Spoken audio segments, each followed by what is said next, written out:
My wife seems to be disappointed with me. Maybe she's always disappointed, or she's just told me that she's been disappointed for our entire marriage. Well, what do I do now? How do I handle this? And how do I steer the ship of my own joy, even when facing what seems like, what feels like a catastrophe in our relationship? I'm Jeff Allen. This is Cynthia Cruz. We're here together during the C Note show right now to teach depth and connection and how to re-inspire, reinvigorate your monogamous relationship between a man and a woman. That's what Cynthia and I teach is sex and intimacy and connection in a long-term relationship between a man and a woman. Because you want to know how to lead with mojo like a king. She definitely wants to feel safe and inspired, and your leadership in the bedroom and outside of the bedroom, and you want to avoid big mistakes and solve problems. That's what we're here to help you with. So even when she's disappointed, how do you steer the ship of your own joy? So do me a favor, punch a one into the chat. I'm chuckling already before I can get this out. Punch a one into the chat if you've ever felt like your woman was disappointed in you. Maybe even overtly or covertly. Maybe she just got quiet and more closed down and you didn't know what was really happening. Maybe that's a form of how she shows disappointment, or maybe she shows disappointment much more overtly, where this picture just makes me cringe. I don't know if this is my third grade English teacher flashback, but this lady, man, my dick shrivels up just thinking about this lady right here. So, but some of us, right? Some of you, I definitely know, face challenge like this when she's disappointed. So either it's more overt and in your face, or she's more closed down. Martin Luther King Jr. says we must accept finite disappointment, but never lose infinite hope. And what is the infinite hope that we're not wanting to lose? The infinite hope that we can never lose is the belief in our own ability to produce our own joy, the ability for us to steer our own ship into clearer waters, into more stable, calm waters. That's something that we can control. We can never control her exact emotions in this moment, of course, even though we think we should be able to, even though the nice guy within us believes that we should be able to control everything that's going on. Up here, we know that that's not true. But down in our heart, when we feel her disappointment in us or in the moment, whether it's a sexual moment or it's a parenting moment or a financial moment or a relational moment, we can never fully control all the pieces of her pie, of what's going on within the soup between us. So what can we control? We can control never losing the infinite hope that we can create joy within our lives regardless. So why is that, Cynthia? Why is it important in a woman's attraction for a man that he have this belief, that he has the belief that he should never lose hope in his own ability to create joy? What is that? Why is that attractive to a woman? Yeah, at first, I want to say I know there's some practice out there, especially if you listen to any of David Data work of, always looking to the feminine because she's going to be a clear vessel of emotion in the moment of, reflecting what's going on. And we all have story that's so hooked into emotion. And for women, I think there's always a story behind her disappointment that attaches to her childhood, her past, whatever it happens to be. And so when you as a man can witness that with that kind of kingly eye of, she's going through an experience, but it's not hard truth, that you have hard truth inside of you that's connected to uh, the pillar of your strength, the bedrock of your heart. She gets to feel the stability of that, and then her emotional reaction, her responses get to naturally be a little bit more watery. She can have more respect, she can have more trust for you, just because she doesn't feel that you're swayed by her maybe very deep but emotion in the moment. So a man having this this hard truth. There's a joke in there, I'm sure. I know. I know. Saying that. A man that has this, his hard truth, his truth of hardness. So it's important. Well, I mean, that's great as well, right? That's part of masculinity. It's part of being a man is, yeah, sometimes we have an erection. Sometimes our cock gets hard, and that's a real thing that we don't want to shy away from. But it also seems like part of our disappointment is often around our lack of hardness, either in our cock or in our values. And so, why is it that lack of hardness in our values turns a woman away, or what happens within her in that moment? Yeah, that's such a great question. Because again, I always want to say we're all human, and clarity is never 110% of the time.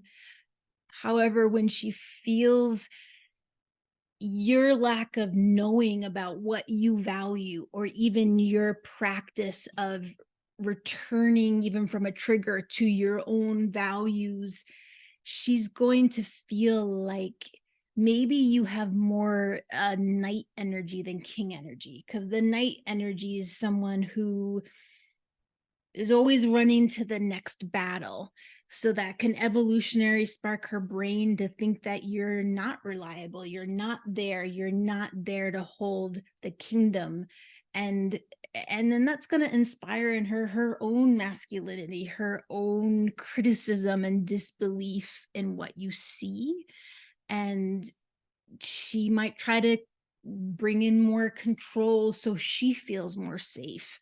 uh she might feel like she needs to be more of that entity, that king, that masculine, just so there's some solid ground to stand on. And lastly, it might even bring up some that kind of disgust in the feminine's throat of kind of calling out to you, please know yourself, please know what you stand for, even though she might surround herself with the storm of speaking about that in a different way. Mhm. Yeah, thank you. So I'd love to speak with a man who maybe you currently feel like you're backpedaling because she's either showing disappointment or she's pushing, asking you to do something that you're uncertain if is the right path. Often this is around she wants to control the intimacy. So let me come to you, where she takes the reins away.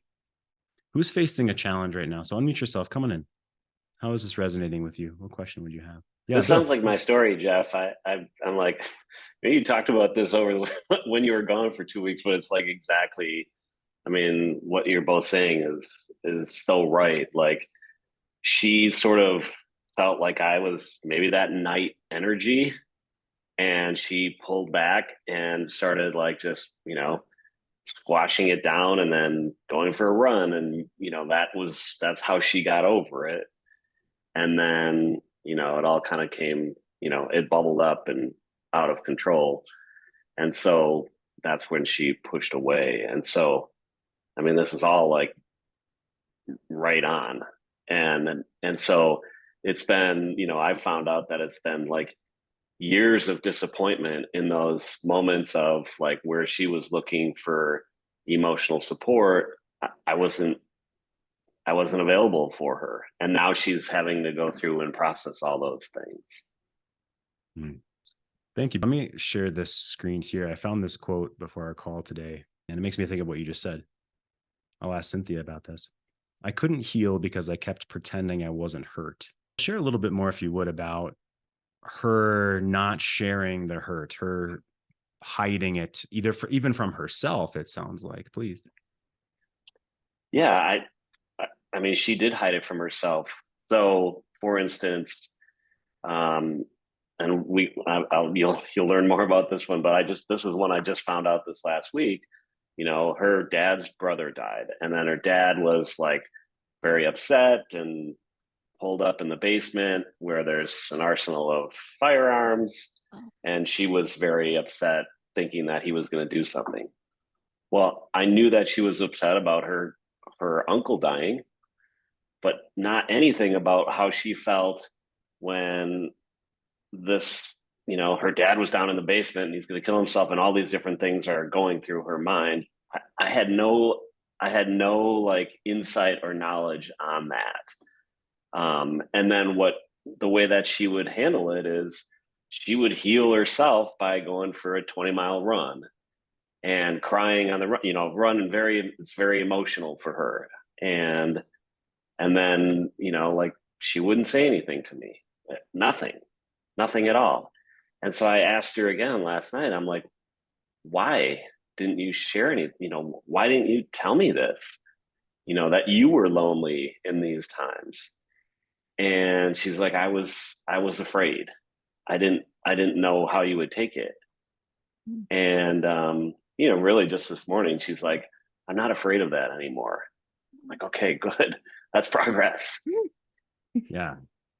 Yeah, absolutely. Cynthia, help us understand this. I'm afraid to share something with you, because most men would love for her to share those things with us. And we're confused. Why wouldn't you tell us these And things?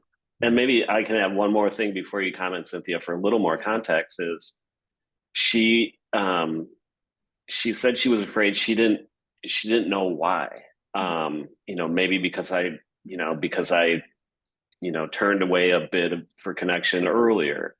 But she also says that she's like, I don't have trouble opening up to people. Like, it's very easy for me to open up to people, which is, there's some deeper context there. But she's like, I have no trouble talking to anyone except for you. And you're the person I'm supposed to be talking to the most. And I just feel like I can't. And so that's kind of how we got to where we are. Yeah. Yeah. Please. Yeah. Thank you for sharing that. My heart just kind of aches in the moment for you hearing that for her. And the last piece of information you put on the table is so helpful, because that kind of struggle to share with you, the most intimate of partners, whereas with everyone else, speaks to me a lot of, we talk about attachments things. And I would imagine that maybe something with her growing up as a little kid, maybe even before like very a verbal time of that age, her feeling like it wasn't okay to share with the most closest people. But if I backtrack from that and go to masculine and feminine dynamics, it also makes sense to me that sometimes the feminine is really inept at reading the incredibleness of masculine energy. And so you're right. She may have worried that had she gone too deep, maybe she wouldn't feel fully received in that. She might have also been afraid that if she had gotten too vulnerable with her emotion, that in your capacity to hold that for her, that's how femininity feels even deeper. So she might be comfortable with sharing like this level of stuff, but to share with you would mean that she would feel the 3 levels beneath. And so she's needing to build her stamina of understanding what incredible space that you can hold, and that she will survive the other side of that. Yeah. And for just other context, like, really in the last 3-4 weeks, I've understand, like, like, this is how deep I thought her feelings, how deep her emotions were. But it turns out they're like, you know, more than even than I can get in. And so that makes a ton of sense. Like, I mean, like, yeah, I understand that you're sad that your uncle died, and that's what I understood. But no, it's all these different things that, my uncle died, my dad might commit suicide because of this, and this. And it's like, I had no clue. And I wasn't sure how to even, like, how do I even go there? And, like, is there more? Is there more? Is there more? And, her response is just kind of like, nah, it's all good. It's all good. And then we would, she even admitted to me last night, Jeff, and thanks for the video. She even admitted to me last night that, she's like, she used our sexual relationship as, kind of a patchwork as well. And she said to me multiple times, she's like, our sex life was the glue to keeping us together through all of this. And now non-existent. And so, I mean, and maybe that's better, so she and we can heal and grow, and then that becomes frosting and a cherry on top. Yeah. Yeah. Yeah. Cynthia, talk with us briefly about a woman's experience of that depth that maybe she's only afraid of or sees or is backing away from with her intimate partner, the person that she could open up and hopefully with the most. What is that about that heroine's journey, the feminine exploration there? Oh, yeah. I'm even feeling the depth of it right now. So I get kind of overwhelmed in my own feminine, because I'll just put the caveat out there. I think part of femininity is that there's infinite depth, which can feel unfair to everyone, like her and you, but that's the continual journey for her. And I say that offering that to you as a man, that that can feel okay to her when there is a man holding that space of like, I know this is infinite and that's okay. You'll be okay. The different layers of where she might stop herself is, none of us want to feel like things are our fault or feel the shame ones or the guilt. So sometimes the sorrow is easier to feel, or the anger, and the deeper depths are a little bit more tugging on her identity, maybe as a daughter, uh, guilt that maybe she should have done something better. And so when you're offering so she can feel deeper, she's going to probably feel things that are uncomfortable, but that's okay. And you don't have to have the perfect way of helping her process that. I would say humbly, your gift is being okay with its uncomfortableness for her, and that solidity of it's okay to feel things that feel torrential, and it will be okay in the long run, to me is the one of the gifts of kingly vision and masculinity, that I've only learned by experiencing that in men. Yeah. And the final thing of, like that sort of, again, exactly what you're talking about was these things, these instances in life that she's bringing up that she didn't ever process before. She's like, you have to understand, like, I've kept these things down and now they're coming up. And it's like overwhelming level of emotions that are coming through me. It's not just like I remember them and, oh, that was a hard time. It's Mhm. all the same emotions at, however many 10, 15 years, 20 years later. And that was something that was like insightful for me to understand. And then your comment of, it's not this deep, it's infinitely deep. That's really helpful. So thank you. Yeah. And the way I think about this, and this isn't the best analogy, but what came to my mind is rock, paper, scissors. It's not really rock, paper, scissors, but the idea is, all right, if I have three choices, if I want to play the game. So number one, I have to want to play the game, which means I'm present. I'm not on my phone. I'm not thinking about paying my taxes, but I'm present. I'm in my heart as much as I can for her. Will she want a hug? Will she want me just to listen and validate her and nod and say things like that's really tough? Will she want to talk about it? Will she want to open more verbally? And as she goes, let's say infinitely deep, I'm going to ask you about this. As she continues to go deeper, she may want a different approach. She may want a hug, or she may want you just to empathize, or she may want to talk about it more. And you'll see in a woman, I'm going to ask Cynthia about this right now. You'll see in a woman a deeper breath, a relaxation. You'll see a movement, a change in her physicality when you've gotten to a level where she feels some relief. So, practically, what you're trying to do, what you're attempting to do is that moment is, I want to be here. I want to play this game. Okay, I'm present. I'm not just thinking about, fuck, how long is this going to take? Hopefully, it's no more than 10 minutes because I have to leave in 10 minutes. You want to be able to be there for her. And when she's in a spot that opens something, there's a deeper breath or some type of change within her. Can you talk about that for us so we can see that practically?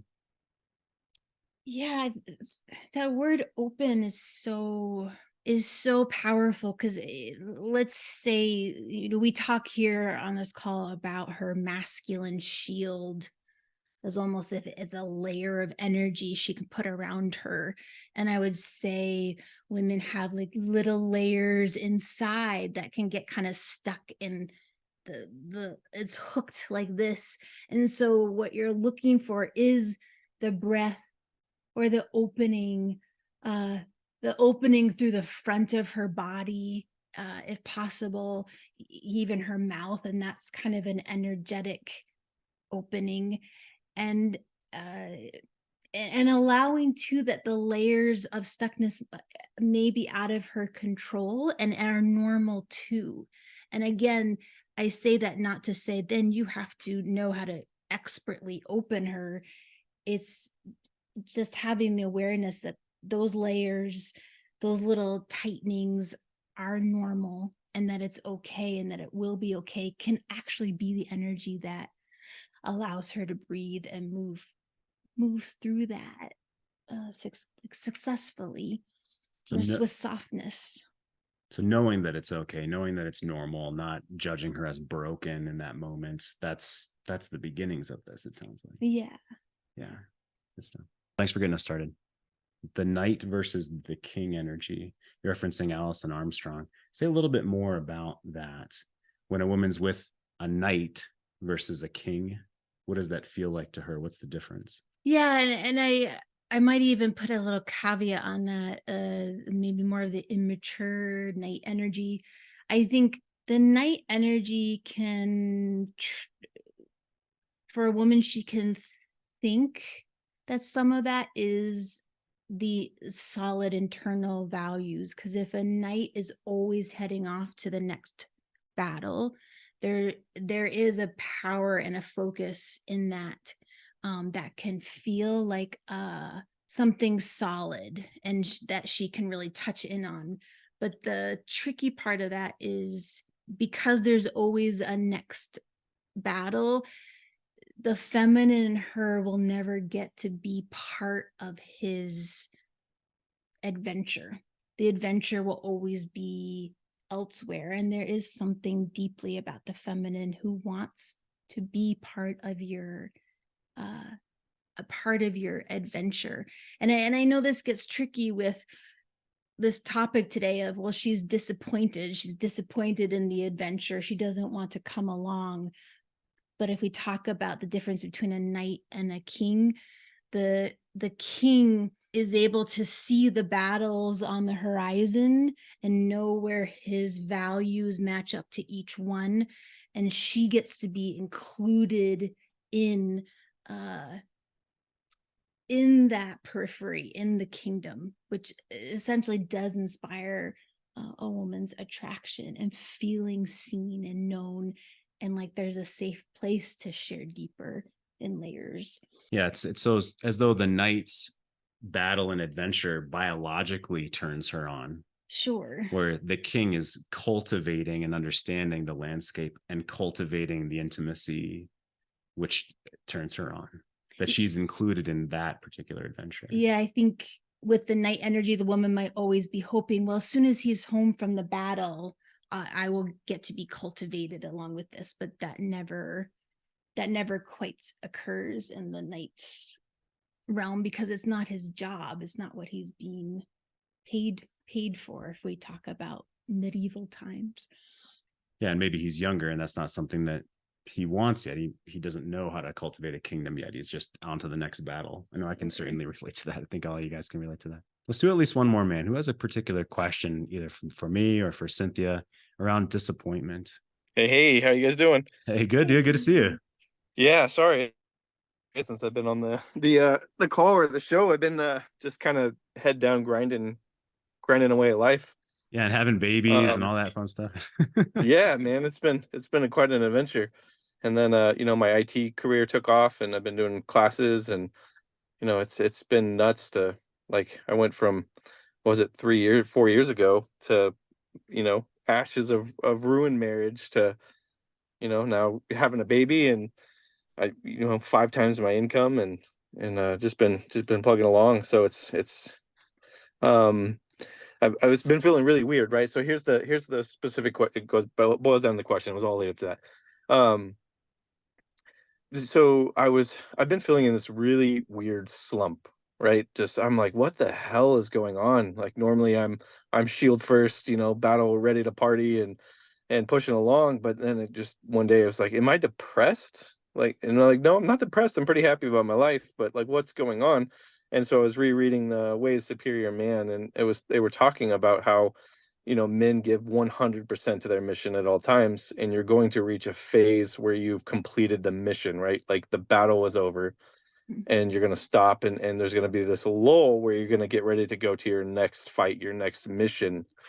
Um, but I'm more curious, like, how was that received in the feminine? Because I know from a masculine standpoint where I'm at, I feel lazy, I feel unmotivated, I feel unfocused, but it all kind of snapped together when I read that chapter. I was like, I'm in a lull, and I'm looking for my next big mission. Like, what's the next thing to tackle? Because I've gotten so much stuff here. And you kind of brought it up with the knight and king energy. Like, I feel like I'm taking time to survey the land. I'm still cultivating romance, but I don't feel motivated outside of that. Like, I'm just kind of coasting at the moment. Yeah, that makes a lot of sense. So your question is around how does that impact the feminine in your life? Is that your question? Which is kind of how is it received? Yeah, I can't necessarily ask my wife these questions, so it's Right. Yeah. to have somebody who understands both sides is kind of awesome. Yeah, absolutely. That's a great question. Yeah, please. Yeah, and thank you for sharing like the lay of the land of where you're at. I feel like a theme today, for lack of better words, the being okay with the what is. If the masculine is in the lull, which is human, and very wise, and feels like if like in his own energy, I feel kind of like limp about this, or not great about it, or there's something wrong, or maybe there's shame around it. She will definitely pick up on that and feel that, and maybe it will even in her own life make her feel a little bit more ardent in having to create direction of some sort, or more solidity. Whereas your mission in the moment is that you're surveying the land, and the pride of like all that you've accomplished, and the pride of who you are. And there's even, I don't know the right masculine word for it, but like if I was to talk to, like, say, like there's excitement for the unknown of what's to come, the purpose to come, whatever that fire is, she will still feel that as solidity and direction. And maybe it won't be the exact same tenor or texture of on purpose perfectly 150%, but it will still feel powerful and attractive, and drawing to her, and maybe even a fun sense of curiosity with you. Yeah. How do you feel about what you're going through? Yeah, this is kind of a loaded question. Um, I've been in the warrior king push for so long. It feels like um it feels just like I'm unfocused and unmotivated. But where I should be enjoying the fruits of all my hard work, I'm just kind of like looking under the rocks, like where's the next thing? Where's the next thing? Like I don't, and it's not like it's necessarily a bad thing. I mean, we moved across country. We got back closer to family. Our new place gets ready in like 2 weeks. So there's still things going on, right? And there's still the parenting, still the relationship aspect. So like there's still things pushing forward, but for my own thing, I'm like, like what is going on here? I don't have anything to do. Like that scene Yeah. from Talladega Nights, like what do I do with my hands? Yeah. Is kind of where Yeah. I feel right now. And it's and I have an awesome life. Like there's no complaints in it whatsoever, but it's just like, Yeah. man. Yeah. I've absolutely been there. Let me share one graphic. In my experience, in my 20s, I was a businessman, made lots of money, and then didn't have a lot of money when I turned 30 and into the beginning of my 30s. I went back to school, became a teacher, studied sociology, child psychology, and that's what led to the past 15 years of work for me personally. So in the bottom of this results pyramid here are our experiences. So all through my 20s, I busted my ass, right? Became a dad. You just work, work, work. And that formed the beliefs, which experiences from childhood too. My father, right? You work, you never are without a job. You put food on the table and you have a backup job just in case the first one fails, because that's what he needed in his life. So this belief that I have to be constantly plowing the field, I have to constantly be fighting, throwing the spear in the world, led to my actions of just working my ass off, taking very little vacation, or guilting myself when I ever took more than a long weekend worth of vacation. And what's the results? Well, the results that I have now, you have now, is tremendous success in many different metrics, right? Family, connection, sexuality with your wife, financial. And so your experiences have driven your beliefs and actions that I need to be throwing the spear at all times. And that's not actually the full truth. The full truth is that the tide goes in and out, the moon waxes and wanes, that we have these ebbs and flows in life, and we can't always be out there throwing the spear and fighting the neighboring tribe. And that's what our woman wants us to develop into. She wants us to develop away from just the knight who fights battles to the king who can survey the land and take a pause. And so what we teach is, you may have heard this, maybe not, what we teach is, if it's an open bleeding wound where you still feel really uncertain, you bring it here, you bring it to your guy friends, you bring it to your men's groups, right? Or your coach. And so you can make sense of it. When you can look at it more from the outside, when you can smile, even if nothing else has changed, even if it's difficult, like for me to take vacation, say, you want to intentfully take vacation. That's your next mission. That's the way that I look at it. And that is a way for you to take that open bleeding wound and turn it into a scar. And we can share a scar, meaning we've made sense of it, with our woman. Right. And so what's the difference quickly between an open wound? Like, if John went to his wife, I feel really depressed, man, even with all this success, I feel like I'm not doing enough, and just brings that open wound, versus, hey, I'm having a tough time relaxing. So I'm going to go with my guy friends, or I'm going to take alone time, and I'm looking forward to this vacation that we have coming up, but I'm going to go away and, go to my cave for a couple of days and get myself straight. And then I'm going to come back and we're going to have this phenomenal 10-day vacation, or whatever it may be. Or we're going to work on the house. We're going to decorate the house while I, take time off from work. What's the difference between the open wound versus the scar that he makes sense of? Yeah, with this scar, I noticed right away that I was like, okay. Like, she knows, okay, I know where he's at. Because otherwise, probably spidey senses, like, where is he at? What is what women do? And then the previous of this, the scar, I immediately felt like fear, like, oh crap. The open wound. Yeah, I'm sorry, the open wound. I didn't.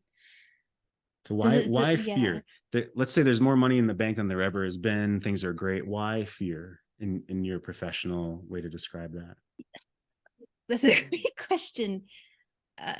Because it came from a very deep place. I think she's constantly gauging that you have an eye on what you're doing. It doesn't really always matter what the doing is, but that you have the eye of it, the eye of the king.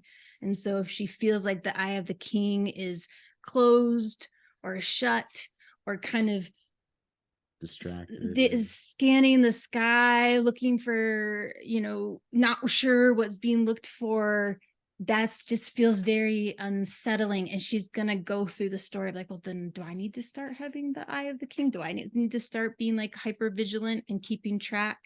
And I'd say that I've feel that like impulse in myself. So it just feels like it's a very guttural thing that happens naturally, and you revealing the scar where you're at in the kingly way that you would is okay. Yeah. A relief.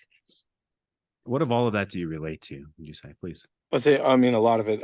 I've been through enough work now. I know, like, we don't take open things to your wife. You come when they're resolved, right? Unless it's something that's it's critical that she needs to know. Like, you don't go with an open wound. You go with the scar. I feel. I mean, a lot of that is just kind of like the not necessarily like I still have eyes. Like I got us to the next place, and I got the moving truck lined out, and I got all the stuff done, right? And I just, yeah, it just feels like that. I'm just kind of wandering around, looking, like surveying everything, but like what's next? And I don't think I've never really hit a what's next Hmm. in my men's work. So this is new. This is net new, right? Like I've never. It's always been like, all right, okay, cool. I hate my job. I'm getting a better job. And then when I got that job, I'm like, now I want to be 9 times better than I am now. And so I did that. And it's like, okay, well, now we got this. Now, I've never owned a house. I want to do that. And so it's just been this constant of, I've never done this and I want to do this. Now I'm like, all right, well, that was a fun bucket list. But like, I Yeah. just, I've never had a chance to just sit. Yeah. Like, there's been lulls in between of like, what's my next big thing to do, but never where it's like, all right, well, I've accomplished all this. Now there's nothing right now that needs attention. There's no fires. There's money in the bank. Everything is calm, everything is great, but it's just a very weird feeling of not having the next thing to take on. Totally. Absolutely. I like to think of it as active rest. And I put the word active in front so I don't feel lazy, I guess. Yeah. But we were just out of town and we had quite a lot of time to do whatever the fuck we wanted. And I took active rest during that time, taking in the beauty of nature, reading, languishing over a great cup of coffee and a conversation, going and seeing art, seeing architecture, things that I enjoy. That's one thing. So I've had to work on this active rest idea for years and years and years. Another concept that mentions, instead of looking outside of yourself, maybe look inside of yourself. And I'll say this as, I've noticed that at least me as a man, and every man that I've talked to goes through different phases. The first phase is wanting external success because we have to put food on the table, we provide. So external success. Then we look internally. How can I better myself? That's a lot of this work. How can I better myself, connection with myself, my masculinity, the depths of who I am since childhood. And then the third phase is serving the world in some way, serving the world, volunteering, coaching our kids, baseball team like I did many, many of the years and when he was playing. And then often it goes back to external success again. So accomplishment in the world, internal journey, and then serving others. That's the 3-piece cycle that we often churn through. And sounds like if mostly it's been, I have to throw the spear to bring the buffalo home. And now you're in a phase of, okay, I have more time. I can relax. Active rest. It's, let's say, a winter season. Literally November and December, I face this challenge too every year. It's a winter season. What's going on in my business, what's literally going on in the world, where I move more slowly, take more active rest, and then serve the world in some way. And that cycle continues. So those are the ways I would explore this, certainly, knowing that it's okay, like moving into more king, surveying the land, internal work, serving the world, and active rest. It feels like those are your edge. Yeah, I think giving myself permission for active rest is definitely an edge. I'm gonna be exploring this this upcoming, at least I don't see anything really new happening for the next 90 days, so that'll be my I still read books and still do all the the personal growth work and talk to men and but just giving that I don't need to be out killing the buffalo a try. Yeah. I think will be paramount for this. Yeah. And so how does it feel now compared to when you first asked the question? Like, okay, it's time for active rest for me. How does that feel for a feminine woman? Yeah, it almost felt like an invitation to the feminine to kind of like cozy up next to you in active rest if you chose. It feels like a smooth energy.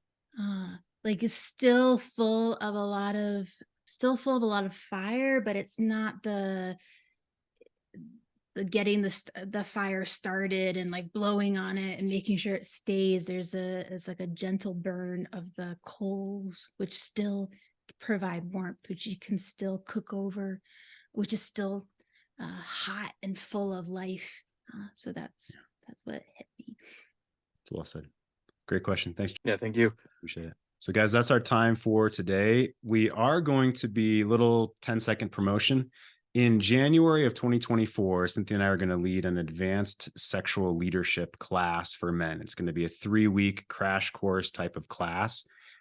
Again, advanced sexual leadership. If you want to be on the wait list for that, absolutely reach out to me. On this screen is not my email, which is jeff@greatmenmovemountains.com.